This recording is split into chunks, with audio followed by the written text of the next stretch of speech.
বাড়িতে যদি কোনো গেস্ট আসে তাহলে রোজ দিনের মতো চিকেন কষা, চিকেনের ঝোল এসব না বানিয়ে ফেলো আজকের এই রেসিপিটা। প্রশংসা যদি না করে তাহলে আর তাদের বাড়িতে আসতে দিও না, কারণ রান্নার স্বাদ বোঝাটা তাদের কাজ নয়। তো চলো তোমরা দেখে নাও কিভাবে আজকের চিকেনটা আমি রান্না করব। একদম ডিফারেন্ট টেস্ট হবে, আর গন্ধ, স্বাদ সব কিছুই কিন্তু একদম নতুনত্ব থাকবে। তো তাহলে দেরি না করে চলো চলে যাই রান্নাতে। শুরুতেই আমি কিন্তু 1 কিলো মতো চিকেন নিয়েছি, আর চিকেনটাকে বেশ পরিষ্কার করে ধুয়ে নিয়েছি। এবার চিকেনটাকে লবণ আর হলুদ দিয়ে বেশ ভালো করে মাখিয়ে নেব। ওপর থেকে দিয়ে দিতে হবে বেশ খানিকটা পরিমাণ সর্ষের তেল। কাঁচা মাংসর মধ্যেই কিন্তু আমি বেশ খানিকটা পরিমাণ সর্ষের তেল দিয়ে দিলাম। তবে সব তেলটা যে দিয়ে দিলাম সেরকম কিন্তু নয়, কারণ জাস্ট মাখিয়ে রাখার জন্য যেটুকু লাগবে সেটুকুই আমি এর মধ্যে দিলাম। তো চলো এবার চিকেনটাকে রেস্টে দেব আধ ঘন্টা মতো। ততক্ষণে চিকেন বানানোর জন্য বাকি যা কিছু লাগছে সেগুলোকে গুছিয়ে নিই। চিকেনের মধ্যে আলু না দিলে আবার আমার মেয়ের ভাত হজম হয় না, তাই চিকেনের মধ্যে আলু একটু দিতেই হয়। তোমরা চাইলে আলুটা স্কিপ করে যেতে পারো, তবে আলুটা দিলেও কিন্তু মন্দ হবে না।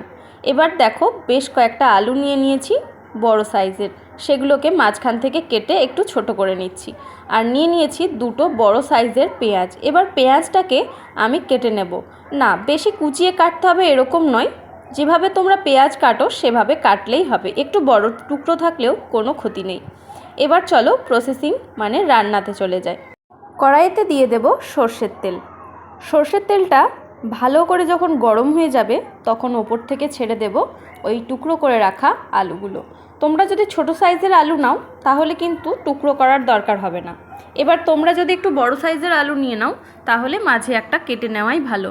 যেহেতু আমরা চিকেন রান্না করব, চিকেন রান্না করতে কিন্তু বেশি সময় লাগে না।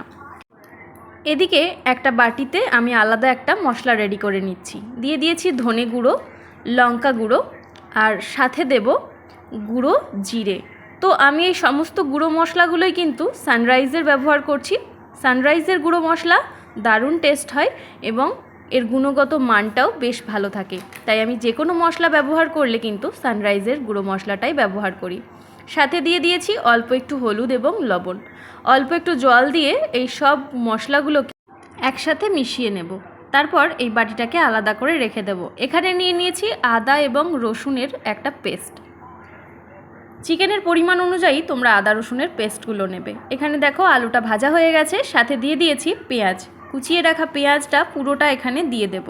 আর ওপর থেকে দিয়ে দেব বেশ কিছুটা পরিমাণ গোটা গরম মশলা, যেমন দারচিনি, এলাচ এবং লবঙ্গ।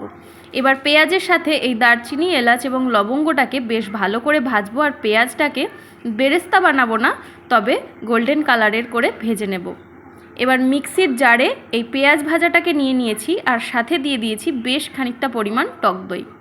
পেঁয়াজের সাথে টক দইটাকে বেশ ভালো করে ব্লেন্ড করে নেব। আর তারপর চলে যাব আবার রান্নাতে। কড়াইতে দিয়েছি অল্প পরিমাণ তেল, আর তাতে ফোড়ন দিয়েছি সামান্য একটু গোটা গরম মশলা আর শুকনো লঙ্কা। এবার ওই তেলের মধ্যে দিয়ে দিয়েছি সমস্ত চিকেনটা দেওয়ার পর চিকেনটাকে কিন্তু 5 থেকে 10 মিনিট মতো হাই ফ্লেমে বেশ ভালো করে ভেজে নেব। বেশ খানিকটা ভাজা হয়ে গেলে যখন চিকেনের গা থেকে জলটা প্রায় সরে যাবে তখন ওপর থেকে দিয়ে দেব আদা রসুনের পেস্ট। যে পেস্টটা আমি বানিয়ে রেখেছিলাম গুঁড়ো লঙ্কা, গুঁড়ো জিরে, গুঁড়ো ধনে দিয়ে, সেটা দিয়ে দেব। আর সাথে দিয়ে দেব বেরেস্তা, গরম মশলা আর টক দই দিয়ে যে মিক্সটা আমি করে রেখেছিলাম সেটাও এর মধ্যে দিয়ে দেব। এবার সবটা একসাথে দিয়ে বেশ ভালো করে কষিয়ে নেব। 10 মিনিট মতো বেশ ভালো করে কষিয়ে নেওয়ার পর এটাকে কিন্তু আমি ঢেকে রান্না করব। দেখো কালারটা কিন্তু দারুণ এসেছে, কালারের সাথে সাথে কিন্তু গন্ধটাও খুব ভালো এসেছে।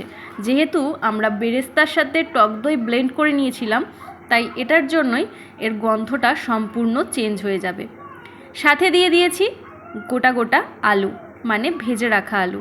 এবার সবগুলো একসাথে মিশিয়ে নিয়ে এটাকে 10 মিনিটের জন্য ঢেকে দেব। 10 মিনিট পর দেখো ওপর থেকে যখন পুরো তেলটা ছেড়ে দেবে তখন কিন্তু আবার বেশ ভালো করে নাড়িয়ে নেব। আর নাড়িয়ে নেওয়ার পর আরও 5 মিনিট ঢেকে রান্না করব। যেহেতু চিকেনের পিসগুলো বেশ খানিকটা বড়, তাই রান্না করতে একটু টাইম লাগবে। আর এই রান্নার ক্ষেত্রে চিকেনের পিসটা একটু বড় থাকলেই হয়তো ভালো হবে টেস্ট। তো চলো বেশ খানিকক্ষণ রান্না করার পর যখন একদম কষানোটা রেডি হয়ে যাবে তখন কিন্তু ওপর দিয়ে দেব অল্প পরিমাণ জল, যতটুকু জল আমি রাখতে চাই সেটুকুই। মানে এই রান্নাটাতে কিন্তু কোনোভাবেই ঝোল থাকবে না। তো একদম দেখতে পাচ্ছ অল্প একটু পরিমাণ জল আমি এর মধ্যে দিয়েছি। এবার ভালো করে সবগুলোকে মিশিয়ে নেওয়ার পর ওপর থেকে দিয়ে দেব কাসুরি মেথি। খুব সামান্য পরিমাণ কাসুরি মেথি আমি ব্যবহার করছি, যেহেতু একদম ডিফারেন্ট একটা টেস্ট আনতে চাইছি, তাই এখানে আমি অল্প একটু কাসুরি মেথি ব্যবহার করলাম। কোনো রকম গুঁড়ো গরম মশলা কিন্তু আমি এখানে ব্যবহার করছি না, বা ভাজা গরম মশলাও আমি ব্যবহার করব না। তো দেখো একদম রেডি হয়ে গেছে আমাদের চিকেন মহারানি। একবার ট্রাই করে দেখো, তোমাদের সবার ভালো লাগবে। বাড়িতে যে কোনো অনুষ্ঠান হতে পারে, পার্টি হতে পারে, বা নিজেদেরই কোনো স্পেশাল ওকেশন হতে পারে, অথবা রুটি, পরোটা, নান যে কোনো কিছুর সাথে কিন্তু অসাধারণ লাগবে চিকেনের এই রেসিপিটা। একবার ট্রাই করে দেখো।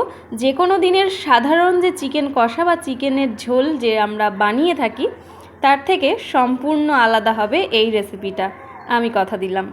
তাহলে আর দেরি কিসের, ঝটপট করে বানিয়ে ফেলো চিকেন মহারানি, আর আমাকে কমেন্ট করে জানাও যে আজকের এই রেসিপিটা তোমাদের কেমন লাগলো।